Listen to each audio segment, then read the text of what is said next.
This home is nice. Let me call Chia.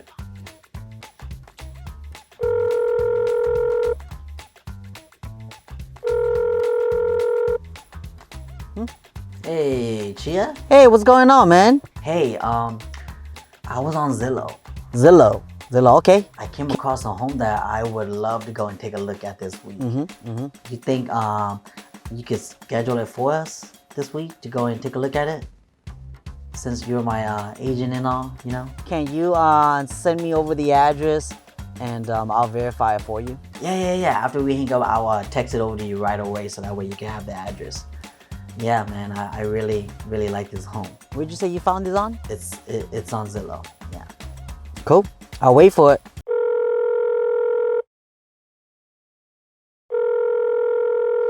Hey, I looked up the address that you gave me, and you say you found it from Zillow? Yeah. I found it on Zillow. So I did verify it. It's already pending, man. It's pending. What do you mean by it's pending? But we could still go and look at it because it looks like even though the seller accepted an offer already, they're looking for backup offers. So Why would it be on Zillow if it's pending? Pending. What does that mean? In this video, I'm gonna talk with you guys about just that. Pending. A few weeks ago, I made a video about a property being contingent and what that means. Today's video is gonna be about pending. And if you haven't watched that video yet, I'll link it down in the description box right below that like button. So while you're at it, hit that like button. Basically, what pending means is that home is no longer available because the sellers of that property has decided to accept an offer from another buyer. But can you still go and look at that property? And that's really what I want to talk about in this video is when a property goes pending, should you and can you go back and look at that property? And to answer that in short, yes. And here are some of the reasons why you should still go and look at those properties if the seller allows it. Because not all pending properties are off limits. Some of the pending offers could have a backup status to it, meaning that the seller isn't quite sure whether or not that buyer is going to fall through or not. So they put it as pending, bring backup. Meaning that if you do go and take a look at the property, you could be a backup offer. You see, just because a home goes pending does not necessarily mean that it's 100% sold. It is, however, in the position to being sold.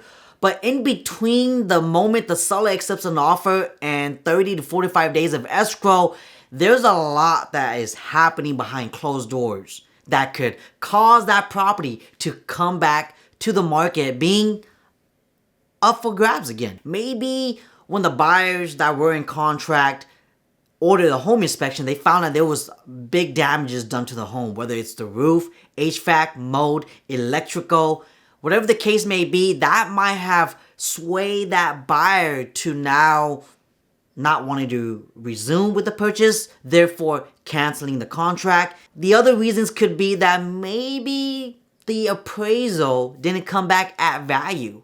For example, maybe the offer price was $350 and after appraisals were done, it came back at $320. That's a $30,000 price difference. And if that buyer was not aware and did not prepare for that, so for that very reason, the buyer could either resume and pay the difference in cash or cancel and get his deposit back. Another reason could also be that maybe within 7 days of accepting that buyer's offer, the seller was in the process of delivering disclosures. And maybe within that time frame, some of the disclosures probably mentioned that one of the owners or somebody did pass away in the home within 7 years. Or that the sellers had knowledge that that home was a drug house before and some of the electrical works needs to be done. Anything that falls into that category to where it was mentioned in the seller disclosure may have caused the buyers to hesitate to move forward. So this could also be a really good reason why a potential buyer would want to back out as well. Therefore, now the home that's pending is back to being active on the market. And the final reason why a home that is pending may still be a potential home for you is not all buyers will qualify for a loan. I hate to say it, but there's a lot of window shoppers. People where they're not really fully approved for a loan, but they're still submitting offers. And by the time they submit an offer, a seller accepts it, and they go through the actual work of verifying docs, verifying statements, employment histories, etc., comes to find out that buyer's probably not really qualified for that price range. Therefore, now within contingency rights, that buyer cancels, gets their deposit back because they didn't qualify for a loan. Or maybe that buyer in the middle of escrow decided to go and buy a boat. Hey, get a credit line to go buy furniture for their new home because they're super excited. I've seen that one before. And now ruining their qualifications. Therefore, now they have to cancel, and the seller is left with putting their home back on the market to being active again.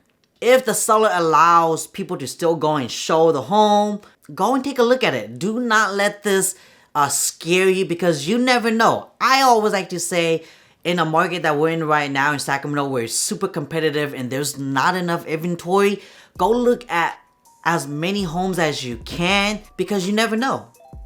Even if it's pending, it might come back on the market and be available. And because you were diligent and consistent and looking at homes with your agent and submitting offers on the homes that you did love, you might be the next person in line as backup. And I think I'm done talking. So I'll catch you guys in the next video. Peace.